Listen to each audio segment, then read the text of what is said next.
नमस्कार मित्रों, अयोध्या दर्पण में आपका स्वागत है। भगवान जब आपको गलत रास्ते से बचाना चाहता है, चाहे चोरी हो, चाहे नशा हो या अन्य कोई घटना घटित होने वाली हो, उससे आपको बचाना चाहता है तो पहले आपको आगाह करता है, संकेत देता है, एक सिग्नल देता है। लेकिन अगर आप समझ न पाए तो आपकी वो गलती है। अभी तक आपने देखा होगा, सुहाग रात के दिन बच्चा, प्रयागराज की घटना ट्रेंडिंग में रही। उसके बाद अयोध्या में इस समय ट्रेंडिंग में चल रही है सुहाग रात के दूसरे दिन पति और पत्नी की मौत। अभी जौनपुर में एक घटना हुई थी कि सुहाग रात के दिन ही दूल्हा चला जाता है, फांसी पर लटक जाता है।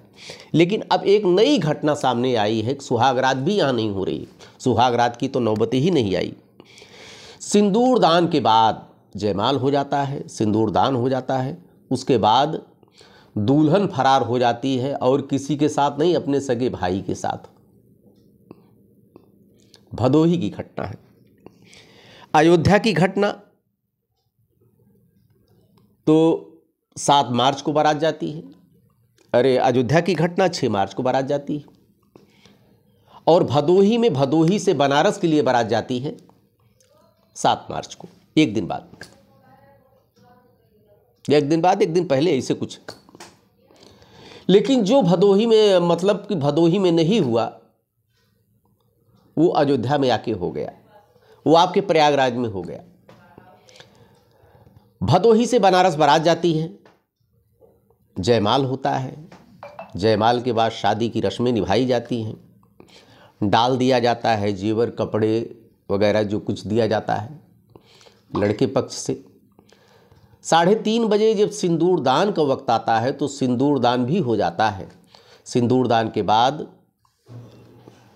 लड़की का भाई अपनी बहन को बुलाता है। बहन अंदर जाती है, दूल्हा इधर देखता रहता है कि आखिर बात क्या है। उसके दूल्हे के सामने ही मोटरसाइकिल पर बैठाकर अपनी बहन को लेके भाग जाता है। दूल्हा और बाराती इंतजार करते रहते हैं। 1 घंटा बीता, 2 घंटा बीता, 3 नहीं दूल्हा आती। उधर से बताया जाता है दुल्हन अभी आएगी, अभी आएगी। लड़के का बाप कह रहा अभी दुल्हन आएगी, लेकिन नहीं दुल्हन आई। 4-5 सुबह हो गया, सुबह के बाद दोपहर हो गया, दोपहर के बाद जब इंतजार करते करते शाम होने को आई, तब ये लोग गए FIR दर्ज करने निकट पुलिस चौकी। पुलिस आई, दुल्हन तब तक नहीं आई थी। किसी तरह से दाह बाह करा के लड़के पक्ष का जो भी सामान था, जेवर था, कपड़ा लत्ता था, उसको पुलिस ने वापस दिलाया। और पता लगा कि दुल्हन का अपने सगे भाई के साले के साथ उसका अफेयर चल रहा था। जिस समय सिंदूरदान हुआ उसी समय जो प्रेमी था दुल्हन का, यानी कि उसके भाई का सगा साला था, उसका फोन आता है और अब उसका जीजा यानी कि दुल्हन का भाई अपनी बहन के पास आता है, उसको बुला के अंदर ले जाता है, मोटरसाइकिल से फरार हो जाता है। मित्रों, अभी जो मैं कह रहा था कि भगवान आपकी रक्षा करता है, ये घटना घटित होने से बच गई। नहीं तो क्या होता। लड़की का फियर अलग था। जो घटना अयोध्या में घटित हुई सुहाग रात में के दूसरे दिन दोनों लोग मृत पा गए, गला दबाकर उसने अपनी पत्नी को मार दिया दूल्हे ने, और उसके बाद खुद फांसी पर लट गया, वही पुनरावृत्ति होती भदोही की घटना में। लेकिन ईश्वर ने बचा लिया। वही कहा जाता है कि जो हुआ वो तो ठीक नहीं, किसी भी तरह से ठीक अच्छा उसको नहीं कहा जाएगा। लेकिन हो क्या सकता था। मैं अपने मित्रों से कहता हूं कि कोई काम करो तो परिणाम पहले जेब में रख लो। काम करने के पहले, कोई भी बीड़ा उठाने के पहले ये मान के चलो कि अगर मान लीजिए नहीं होगा, आप अपने काम में सफल नहीं होंगे, तब क्या होगा। तो अगर परिणाम आपके जेब में रहेगा, आपको पता लगेगा कि भैया ज़्यादा से ज़्यादा तो यही होगा, तब आपको कोई काम करने में तकलीफ नहीं होगी। वही हुआ। इस लड़के को बचना था, सिद्धार्थ को, भदोही के लड़के को, क्योंकि 6 महीने पहले शादी तय होती है। आज के समय में जो पाश्चात्य संस्कृति हमारे यहाँ, वेस्टर्न कल्चर हावी है, लड़का लड़की में बात हो जाती है, लड़की से बात नहीं कराई जाती है। लड़का एक दो बार इच्छा व्यक्त करता है तो कोई लड़का कह रहा था कि भैया वो लोग पढ़े लिखे हैं, बड़े लोग हैं। मेरी बहन, सगी बहन ने बात कराने की कोशिश हमसे की, लेकिन लड़की ने बात नहीं किया। 2-3 बार घर वालों से बात हुई, लेकिन दूल्हे की बहनों से बात हुई, दूल्हे से कभी बात नहीं हुई। इसका मतलब कि कहीं मामला गड़बड़ था। लड़का तो मेरा विश्वास में रहा, संस्कारिक रहा है। जैसे पुरातनपंथी हमारे यहाँ व्यवस्था चली आती है कि लड़का लड़की में बात नहीं होती है, उसी को फॉलो करते हुए उसने दुल्हन से अपने बात नहीं किया, लेकिन दुल्हन उधर रंगरेलियाँ मना रही अपने प्रेमी के साथ में। लेकिन अगर यही दुल्हन सिंदूर दान के बाद फरार न होती तो वही हश्र होता जो अयोध्या में हुआ। और मान लीजिए वो हश्र ना होता, मैं नहीं कहता हूं कि दुल्हन को दूल्हा मारता उसके बाद अपने को फांसी लगाता, होता क्या? कागज पत्तर इनके नाम बन जाता, सिद्धार्थ भाई के नाम कागज पत्तर बन जाता, गाड़ी कोई और चलाता। और चूंकि हमारे यहाँ का कानून ऐसा है कि आप कुछ नहीं कर सकते हैं कि आप ही की पत्नी लिव इन रिलेशनशिप में किसी दूसरे के पुरुष के साथ रहेगी, आपको कोई अधिकार नहीं, क्योंकि पत्नी अब आपकी प्रॉपर्टी नहीं रह गई। वो कोई अपराध नहीं कर रही, खाली मोटा चश्मा लगा के खाली देख सकते हैं।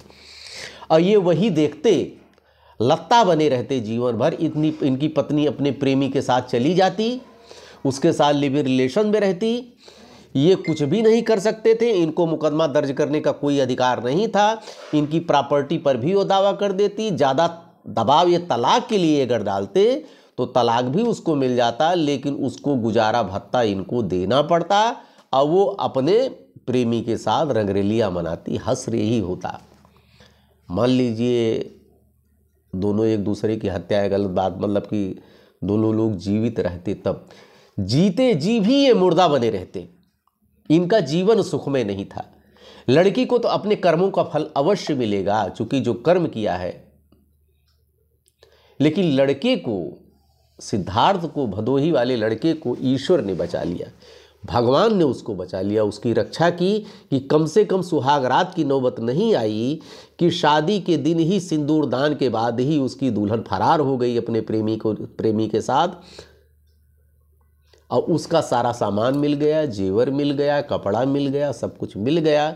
खाने पीने में थोड़ा तुम्हारा भी नुकसान हुआ तो थोड़ा लड़की वाले का भी नुकसान हुआ। लड़की का बाप क्या करे, वो अपने लड़के से मजबूर रहा होगा, उसने शादी करवा दी। लेकिन वही मित्रों, जब बड़ी घटना घटित होने से ईश्वर आपको बचाता है, तब इस तरह की घटनाएं पहले हो जाती हैं। लेकिन एक आध दिन बाद लड़की वापस भी आती, बातचीत बनती, उसके बाद ये लोग दाह बाह करने के बाद, जैसे कहा जाता है, लड़की को लेकर जाते तो लड़की अपने प्रेमी से कनेक्ट रहती, सारा कागज पत्तर इनके नाम, मघुराम के नाम बनवा देती और ऐश करती अपने प्रेमी के साथ। इनका जीवन नरक हो जाता। इसलिए मित्रों, कभी भी आज के समय में कोई भी आपके सामने घटना घटित होती है, किसी तरह का संकेत मिलता है, किसी तरह से सिग्नल मिलता है, तो उस सिग्नल पे ज़रूर ध्यान देना चाहिए आदमी को और उसी तरह काम करना चाहिए जैसे सिग्नल दे रहा है भगवान, विचार करने के बाद। हालांकि आप देखते रहिए अयोध्या दर्पण, ढेर सारी शुभकामनाएं। मैं अपने मित्रों की तरह मनोरंजन के लिए वहाँ पे जाकर घटना को दिखा देने से काम नहीं चलेगा, घटना के होने न हो भविष्य में, इसके लिए हमें सतर्क रहने की ज़रूरत है। देखते रहिए अयोध्या दर्पण, ढेर सारी शुभकामना आपको। धन्यवाद।